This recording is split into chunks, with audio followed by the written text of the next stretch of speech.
നമുക്ക് ആ കാട്ടിലിട്ട് എറിഞ്ഞിട്ട് വലിച്ച് അവിടെ എങ്ങോട്ടുണ്ട്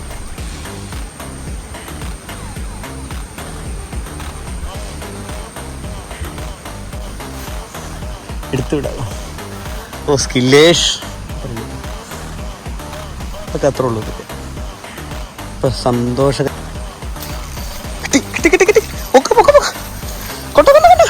hello guys, welcome to Vettakkaran blog. കഴിഞ്ഞ ദിവസം വീഡിയോ നിങ്ങൾ എല്ലാവരും കണ്ടെന്ന് വിചാരിക്കുന്നു. അത്യാവശ്യം കുഴപ്പമില്ലാത്ത വ്യൂസ് ഒക്കെ നമുക്ക് കിട്ടിയിട്ടുണ്ട്. നിങ്ങൾ കമൻറ്റ് ചെയ്യാൻ മറക്കുന്നുണ്ടെന്ന് എനിക്ക് തോന്നുന്നു. എല്ലാവരും നിങ്ങളൊന്ന് കമൻറ്റ് ചെയ്യുക. പക്ഷേ ഇന്നത്തെ വീഡിയോ നമ്മൾ കഴിഞ്ഞ ഇട്ട വീഡിയോൻ്റെ ബാലൻസ് ആണ്.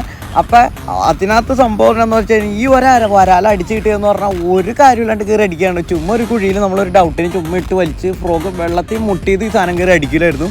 അപ്പോൾ എന്തായാലും ഒരു കാര്യമില്ലാണ്ട് അടിച്ച് ഈ വരാൽ നമുക്ക് കിട്ടിയേക്കുന്നത് നമ്മുടെ ഓറഞ്ച് ഫ്രോഗിലാണ്. ഇതിനകത്ത് ഇപ്പോൾ 7-8 വരാൽ തന്നെ നമുക്ക് അടിച്ചിട്ടുണ്ട്. നാടൻ വരാൽ അടിക്കാൻ ഇതിൽ കൂടുതൽ അടിപൊളി ഒരു ഫ്രോഗില്ല. പക്ഷേ എൻ്റെ പേര് നാളൊന്നും എനിക്കറിയില്ല. അതിലായിരുന്നു ഞാൻ